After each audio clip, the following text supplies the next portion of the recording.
Go Yard. I got so much motherfucking design on right now. Break it down, bring it back, make it clap. I got 3 old thoughts, new block, where that thing. Bitches on my line, and you know. Assalamualaikum warahmatullahi wabarakatuh. Waalaikumsalam warahmatullahi wabarakatuh. Apa kabar hari ini anak-anak? Alhamdulillah baik. Sehat? Alhamdulillah. Sebelum kita memulai pelajaran hari ini, alangkah baiknya kita mengawalinya dengan bacaan bismillah. Bismillahirrahmanirrahim. Baik, sebelum saya memulai pelajaran hari ini, absen dulu ya. Ulin Hikmah, ada Bu. Uliana, Nova Aulia, Indriani, Nadia, baik. Sebelum saya melanjutkan materi ini, apakah ada dari kalian yang ingat tentang materi sebelumnya?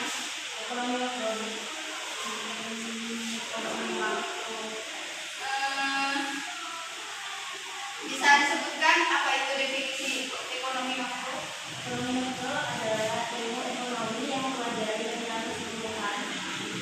Ya. Baik, kita akan melanjutkan materi hari ini. Materi hari ini yaitu teori produksi.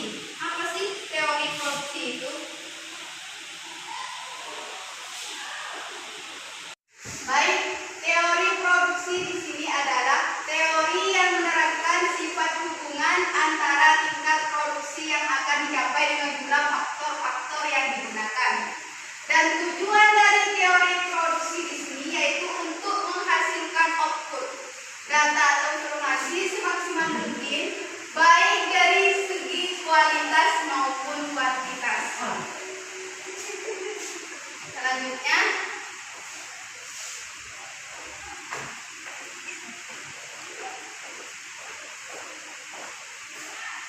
Selanjutnya, pembagian produksi.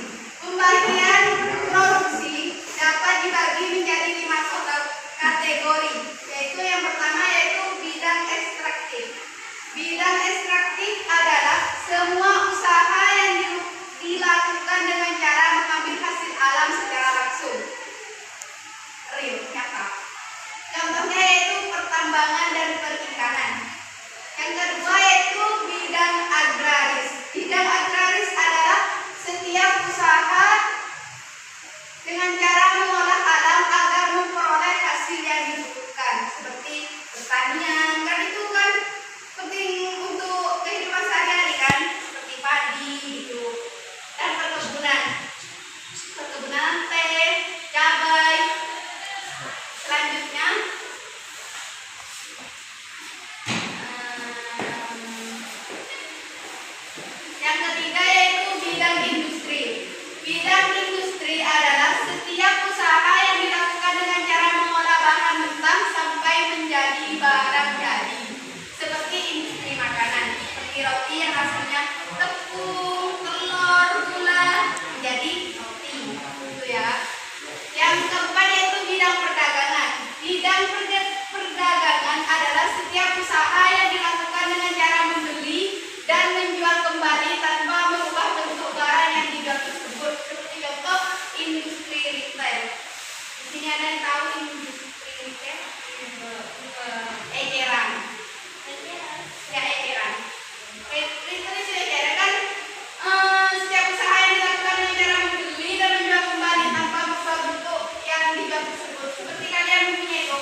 jumlah output tertentu. Teori produksi dibagi menjadi dua, yaitu jangka pendek dan jangka panjang. Contoh proses produksi jangka pendek adalah produksi makanan seperti gorengan, roti bakar, dan lain-lain. Kan kalau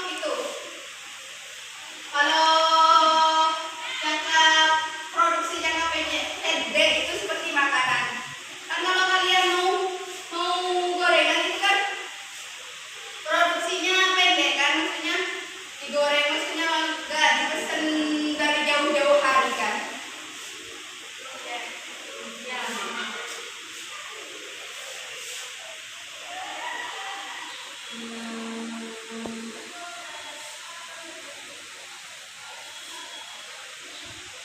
Nah, kalau contoh produksi yang dalam jangka panjang seperti baju kan itu harus dijahit, harus itu lagi kan, itu dalam jangka panjangnya.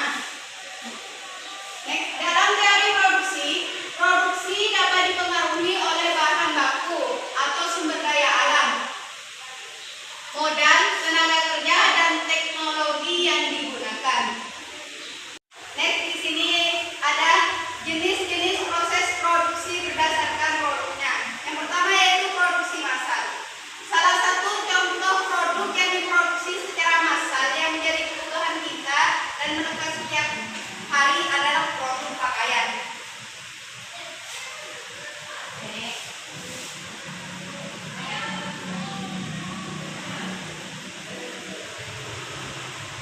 Yang kedua yaitu produksi kerajinan, yaitu proses pembuatan suatu karya seperti batik, wayang, gitu. Yang ketiga yaitu produksi batch atau kelompok. Contohnya yaitu roti, pakaian, makanan super saji.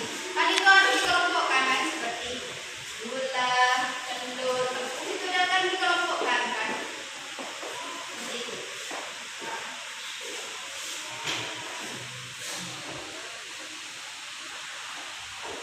Sebelum Ibu menutup materi pada hari ini, apa ada yang belum paham atau ada yang mau ditanyakan?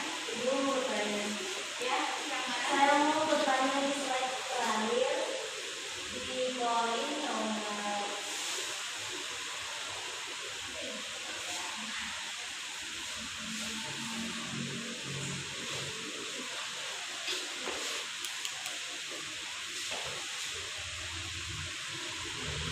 di poin nomor 3 itu kan ada produksi batch kelompok. Itu maksudnya itu gimana? Kurang mengerti. Nah,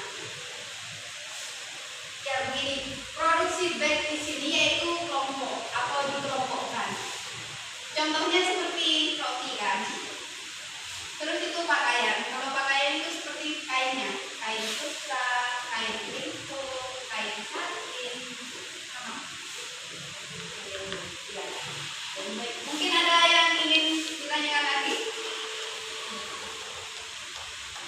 Tidak ada? Baik, kalau tidak ada yang ditanyakan lagi, Ibu tutup materi pada hari ini dengan pembacaan surat Al-Asr. Berdoa dimulai.